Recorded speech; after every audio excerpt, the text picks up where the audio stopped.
Kaya lang, dito lang po kami. Dito lang kasi yan lang po ang kapit namin yung tawid. Yung mga hotel, wala na pong malaman yan. Hindi, yung mali.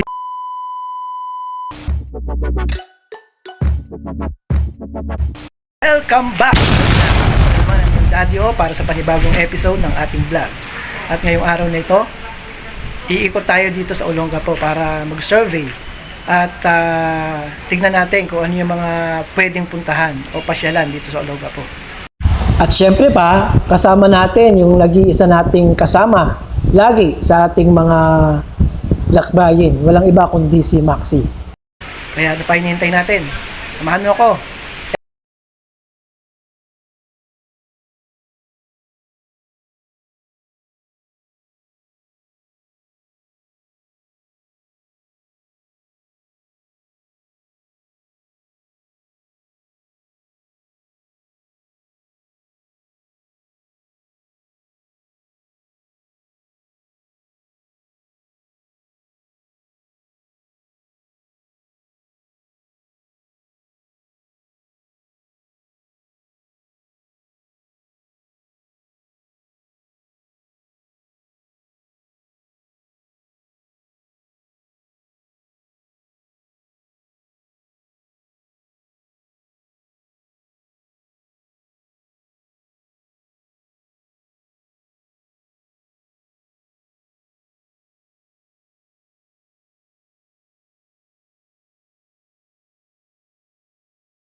Dahil nga weekend, marami tayong mga nakasabay na mga riders. Siguro naghahanap din to ng mga beaches.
Ito yung unang beach resorts na nakita natin dito. No? So, ito na yun. Ganda. Yun oh, ano kaya yung bundok na yun? Ito yung SCBMA oh. Wow. Ganda. Wala pa masyadong tao.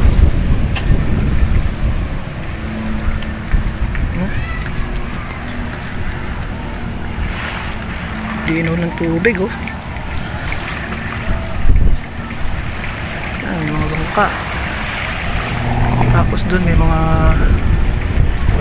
inflatables.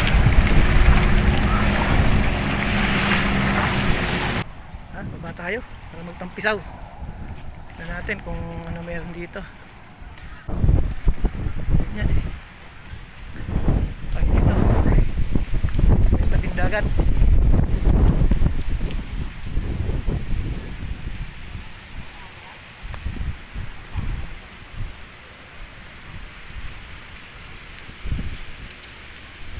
Tay, anong pangalan nitong beach na to? Ocean View po. Ocean View. Yes, sir. Magkano ang entrance dito? Nagsasurvey lang po ako kasi baka dito kami pumunta. Magkano ang Ocean entrance? View, beach resort, kaya lang ito ngayon. Bagong ano na ito, management na. Bago na. So, paano ho ang ano natin dito? Ayan o. Ocean View Restaurant. Kaya lang, cater lang po kami. Mm. Cater lang kasi, yan lang po ang cottage namin. Yung Oh. tawag. Yung mga hotel, wala na pong malaman yan. Hindi. Yung maliligo lang sa dagat. Maliligo lang, okay yun. Magkano ho yung... May entrance ho kayo rito? Meron po 150 per head. 150 per head. Tapos anong amenities na ano? Meron ho kami yung may mga libreng sakay ng bangka, mga ganon. Ay, wala po. Ligo lang talaga. Ligo lang po. Tapos yung liban dun sa cottage natin, liban sa interest natin, may cottage po tayo. Magkano naman yung cottage? Cottage po, 1.5 po yan. 1.5 yung isang ganyan. Opo, opo. Oh. Isang seat po yan, 6 na upuan, isang lamisa. Ganyan. Tapos dun sa niya, may mga ihawan na, may ihawan. Meron po. So ibig sabihin yung 150 na yon sa adult. Paano kung may mga kasamang bata? Ano lang yung 75. Hindi yung edad ng bata. Andun lang po sa gate. Saan ho nagbabayad pagka ganun? Doon po sa entrance. Sa entrance pa lang. Bago bumaba. Sa parking may bayad din. Wala po, parking wala. Wala. Okay. Kung marami kasing customer, dito po nasa labas niya papag. Pero kung madalang naman, okay lang yung papasok nila sa... Pero sa gabi overnight hindi kayo nag-ano? Ang overnight po, pwede kung gusto nila, kaya lang magtitin lang sila. Kasi pwede naman yung cottage kung gusto nila overnight, kaya lang ganyan lang. Wala po kasi mga kwarto, wala tayong mga room. Dito lang. Opo. Ganon din ang bayad, 150. Sa overnight? Opo, ganun din. Okay. Ikot lang ako tayo para sige, makita ko. Tapos, tingnan nyo na lang. Ayun naman dito sa barko, sa malaki, kung marami-rami kayo, yan. Pwede po ninyo magamit yan. Pwede po tayo mag-sit ng upuan dyan. Dito. Ayun yung open yan. Halimbawa, mga party ganon. Opo, pwede nyo. Okay. Sige tayo, ikot lang ako. 150 isang tao, parang hindi naman ata tapos although maganda naman, kaya lang doon kaya siguro doon mas mahal, doon sa may mga inflatables. Maayos naman. Ano kaya yung bundok na yan sa kabila?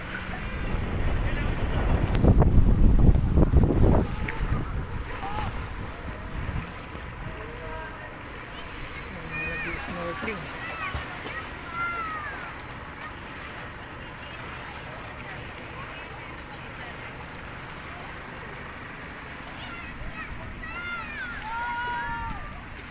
Mga pamili, mga ano sila, picnic. Para sir, pinipicture. Ay. Sir, bukasan na pinipicture. Ayan ha.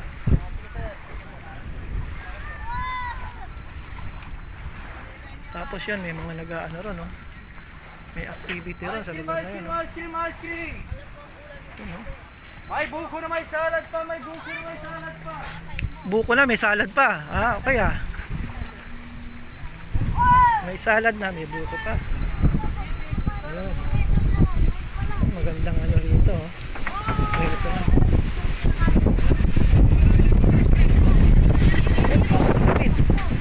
Ayo.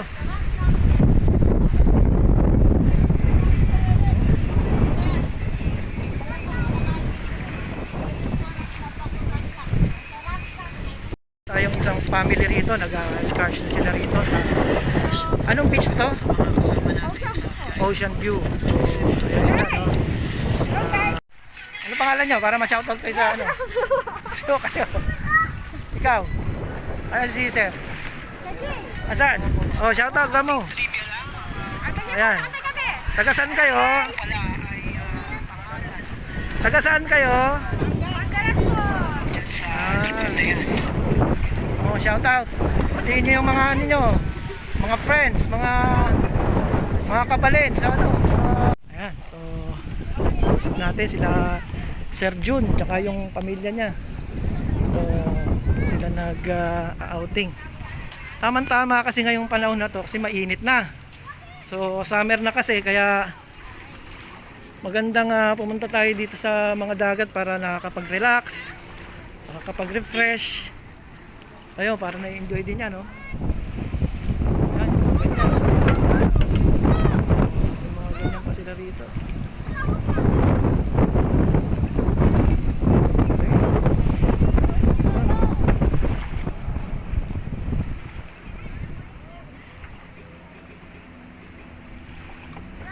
Jet ski. Ay, saka yun nga, oh. Mga inflatables. So, punta tayo dun mamaya. Alamin natin kung magkano yung entrance sa kabila. Sige, sama kayo uli.